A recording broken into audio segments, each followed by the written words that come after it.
I just got some MGD going here. Nice. My choice relaxed little beverage. But hey man, so I've been I don't know if are you on Instagram even?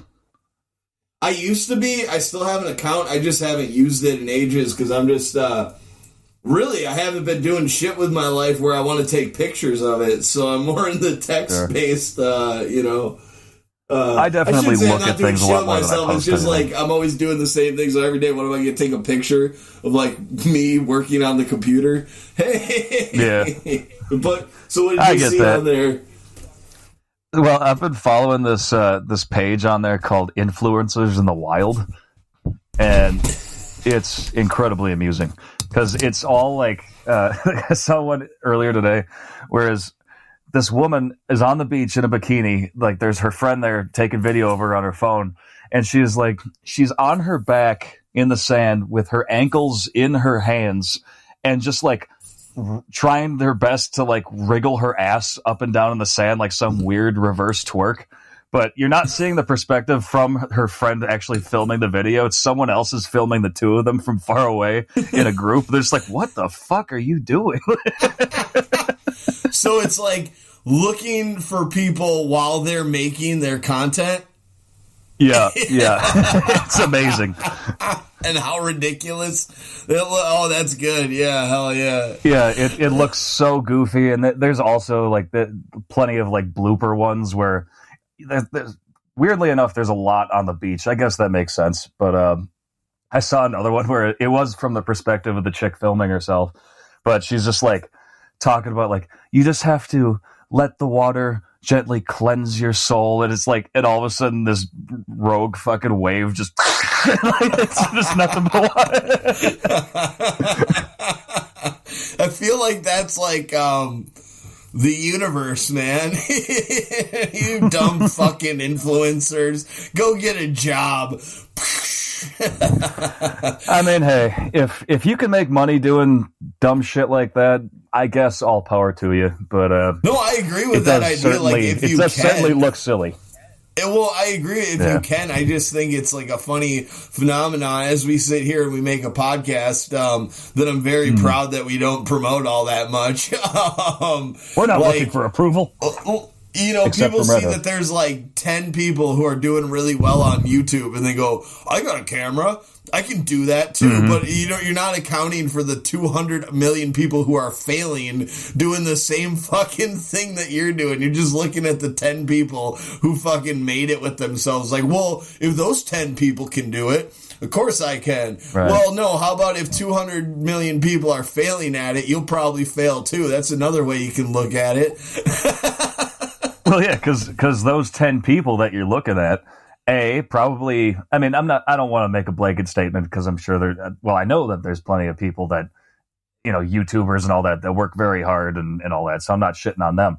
But these people are good at it, and B, like, they may have had some in to the business beforehand in one way or another, or at least had some kind of connections or something like that. That's a huge thing people forget. Like, that a lot of people that make it, like, they just have somebody that they know. And I mean, I know we all feel it, but really, if you pay attention to the stories, and I'm sorry, this is a side point, not to distract from what you're saying, but yeah, like, I can't tell you the last interview I heard of, like, somebody who's kind of making it in music or whatever that doesn't have well, my dad worked for this person and then they knew this person, or some sort of fucking story like that related, you know? It's very rare that you find somebody who didn't have a connection. So anyways. Yeah, those all the famous gamers on like Twitch and YouTube and all that, they were the kids that their dads really did work at Nintendo. Although I did, and I think, well, obviously because the episode we recorded on Saturday isn't coming out because it failed, but we touched on that Rabbit Hole podcast by New York Times, and I just finished that up last night. And did you? How'd you like it? I think, it's great. Yeah, it's great. And I just remembering a point that I believe was in the final episode about how more kids say they want to be YouTube influencers than any other job.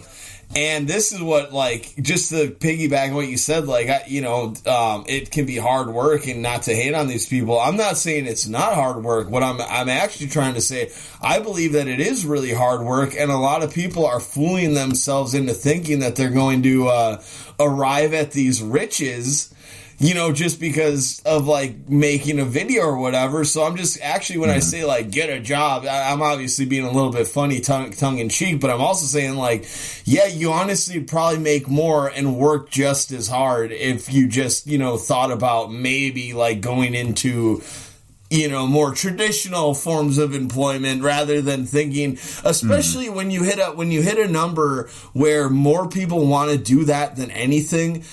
You have to look at that as competition. These are all people now that you have to be better than to actually have your voice heard, unless everybody supports each other, like what's happening with the GameStop stock right now. And maybe we'll touch on that later. But when everybody supports each other, everybody wins, But most are like, no, I'm gonna be the one who shows these products, who opens this box better than anybody else.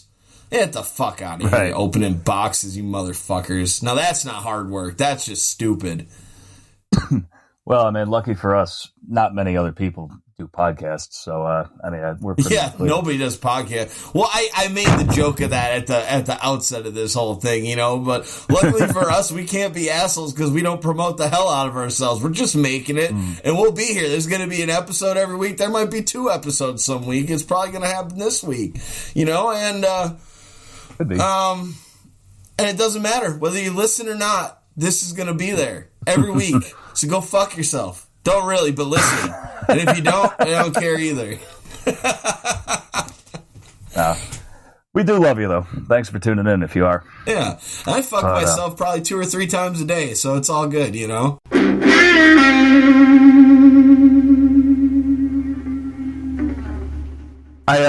were talking about rabbit hole just to kind of round that off.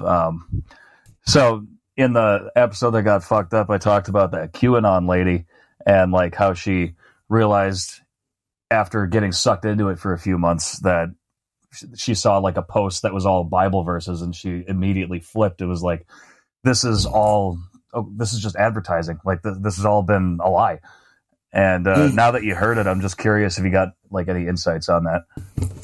Well, the thing about that lady, I found it weird that was her point, that she saw through the facade, because for me, it seems like that's the point for many that actually strengthens their belief in it. Like when you see the amount of religion that gets tied into this, like for the couple weeks before the insurrection. Yeah, and like for the couple weeks before that insurrection, there was like the amount of posts that went just from like Donald Trump won to all of a sudden, this is our mission, we will fight for God, and then quoting a Bible verse, like the way that extent, that's where all of a sudden you're just like, oh, this is a cult from the outside, but from the inside, that seems like that would be something that would actually draw some people in. But I just thought her story was interesting when she at the end is like, no, I still believe all this. I just know that Donald Trump and like Q is bullshit, but I still know that there's people fucking me over out there. I still know that there's something wrong, and that was the thing to me that I think there's a reason why they kind of left off on that point, is because it's like, listen, people are still confused, people are still hurt, people still are not doing well and want to know when the fuck the people with the money and the power are going to do something to help. They won't. No. As George Carlin said, they don't give a fuck about you. And they don't. Well, this is the amazing thing with this GameStop stock this week. So it's going to historic levels, and the reason it's doing that is because people on chat rooms using collective open information started talking, and they created, or not, I shouldn't say created because it wasn't a coordinated effort. People just started to say, hey, I have this idea, and other people said, I have this idea, and then individuals took those ideas and made their own decisions to get into this. And it has put Wall Street in a very precarious position. And there's a bunch of like hedge fund managers that could potentially go bankrupt on this.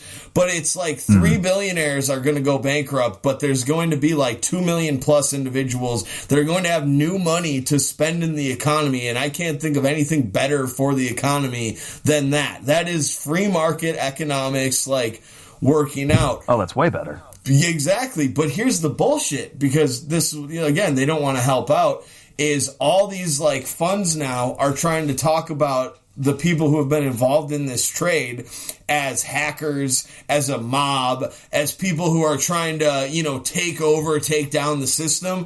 And for like the past 2 days, it's just been nothing but shit talking from the CNBCs and the Bloombergs and all your market watches and your major financial journalists, because they don't want the little guy to win. So they just are trying to find a way to turn this into a scam, when all it is people using the same scams that Wall Street's been using against people for the last, 100 years or however long, but turning around and using it against Wall Street. And they're fucking frightened right now, and they're trying to do everything they can to keep like the power that they have. And this isn't gonna change the balance. It's just like a little bit of wealth distribution. No, not even a little bit. Well, but in the large scheme, when you consider the market's worth trillions of dollars, and this is $15 billion we're talking about right now, it's big for us 2 million who is getting split off across, but for the overall market, it's not going to like crash it, I guess is what I'm saying. Oh, no. But these people are trying to misinform the public to say that it is, and that this is very dangerous. But the public knows better. The public knows better, and it'll work out, but it's so funny to see these fucking asshole billionaires lose their ass and now try to say that it's the common man who is pulling fucking scams on them. They can fuck off. That's who can go fuck themselves for real. Definitely. I mean, how many yachts do you need? Like, it's the a handful of people on the internet, like figured you out just on like one little aspect of your whole scheme, and now you're trying to create a public enemy of just regular people. It's like they're just basically going on the news and being like, "Stop! No!" Exactly. And then they double down. So this is the funniest thing. They're like, because I've been following this stock for like about the last 2 weeks now, and they got on the news. I kind of lost my thought. I'm so excited about everything that's going on, because it's just a beautiful revolution, like in the world that's happening. But it was on the no stop thing. So they keep trying to bring up the story that we're the people who are calling names and talking shit and trying to manipulate the market and do all these different things.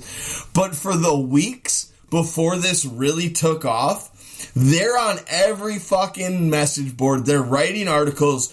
Retail investors are going to lose their asses. They don't know what the hell they're doing. These stupid kids, these dumbass millennials, these dumb Gen Zers, these fucking idiots, they're going to lose everything that they've got. They don't know what the hell they're doing. But what they underestimated is that we have so little.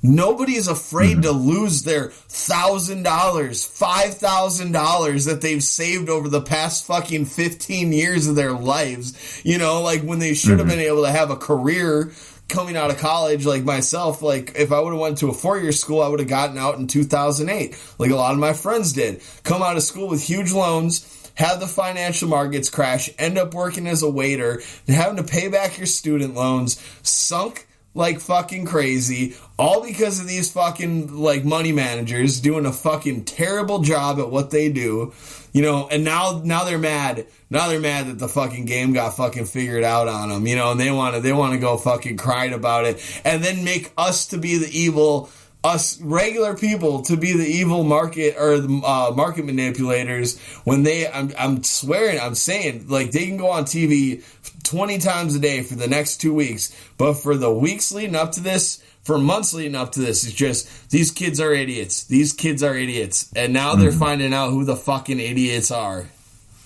Fucking egotistical fucks. Egotistical son of a bitch.